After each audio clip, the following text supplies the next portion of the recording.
যে আমাদের বিয়া আপনি হজও করা করছি, ওমরা করছি, 200-র উপরে আমি কয়বার উমরা করছেন? 200-র উপরে আশা করি। 200-র উপরে আপনি উমরা করছেন? বড় হজ করছেন কয়টা? বড় একটা করছি আমি, একটা করছেন? 10 সালে। এই ফিলিংস নাই মানুষের কলা নিয়ে বাজারে নিয়ে বেচাইছে কালকে জানো ওই জিনিস দেখা মানুষ আমার বলে এই মানুষের যে ক্ষমতাবান কথা বলতো ওই কথার চোটেই তো মানুষ লইরা যেত আর এখন কলা কান্দে করে নিয়ে বিক্রি করে ওই সময় শুনে আমি অন্তে চোখের পানি হালাইতে হালাইতেছি। আসসালামু আলাইকুম, ভালো আছেন আপনারা? কেমন আছেন? এই তো ভালো আছি। তো আজ থেকে প্রায় আরো 5-7 বছর আগে তখন আপনারা দেখতাম আপনি খুব অর্থ সম্পদশালী ছিলেন। এই রাস্তা দিয়ে প্রাইভেট কার নিয়ে ঢোকা, ঠিক আছে, আপনার কাছে কোনো ঘটনা ছিল না। এই রাস্তা নিজে আপনি চাইলে পাকা করে দিতে পারতেন, কিন্তু আপনি ছিলেন না এখানে। এবারই আপনার কোনো কাজেও লাগে নাই। আপনার চট্টগ্রামে নিজের 5 তলা বাড়ি ছিল, শহরে আপনার 10 তলা বাড়ি ছিল।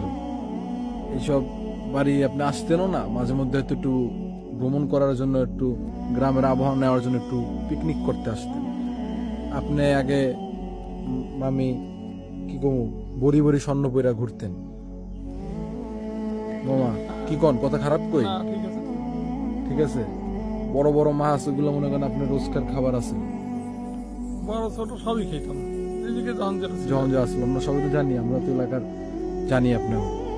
তখন কেমনে কি হয়ে গেল একটু যদি বলতেন। হয়ে গেল বাবা, তো অনেক লম্বা কথা, আর অনেক ভুলে গেছি আমি। স্টক করার পরে অনেক ভুলে গেছি, বলতে পারি না। আমি দেশের বাইরে দেশি টাকা তো ছিলাম। আচ্ছা, মামি কবি একটু, মামি আপনি বলুন। আবার 7 বছর আগে যখন আমার বিয়ে হয়েছিল তখন 3 বছর তা আমি মানে কি করবো আল্লাহ যাতে আমার স্বর্গতে নিয়েছে। আমার বয়স হয়ে বিয়ে হয়েছে, ভাইয়ের ঘরে ছিলাম আমি। আপনি ঢাকাইয়া? না, আমার দেশের বাড়ি বসে আমি ছোটকাল থেকে ঢাকায় থাকি। আচ্ছা, মুরাদি আচ্ছা, ঢাকা কোন জায়গায় ছিলেন? হাজারিবাগ হাজারিবাগ। আচ্ছা, বলেন। ছিলাম। তো এরকম বিয়ে হয় না, তো তোমার মামার সাথে আমার বিয়ে হয়েছে যেভাবেই হোক। তো আমরা খুব 3 বছর খুবই শান্তিতে ছিলাম। পয়লা করোনাতে আর চাকরি গেল না। 11 মাস পর আর চাকরি হলো চট্টগ্রামে। 10 তারিখে জয়েন দিছে, 2 তারিখে স্টপ করছে। তো সেই মানুষ সরকার থেকে কই যায় পরে তুমি নিজেই বুঝো।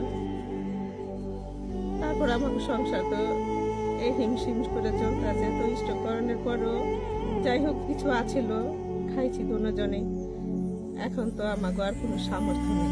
আচ্ছা, মানে এখানে দাদা আমি জানি, দর্শকদের তো জানাইতে হবে, আপনি আবার একটু বলেন। আপনার যে কোটি কোটি টাকার সম্পত্তি, আপনার নিজের বাড়ি, ঠিক আছে, এগুলো তো বৈশা বৈশা আপনি খাইতে পারতেন, এগুলো গেল কি হবে একটু বলেন। বাড়ির জায়গাটা গেছে আমার ঘটনা যে ওয়াইফে।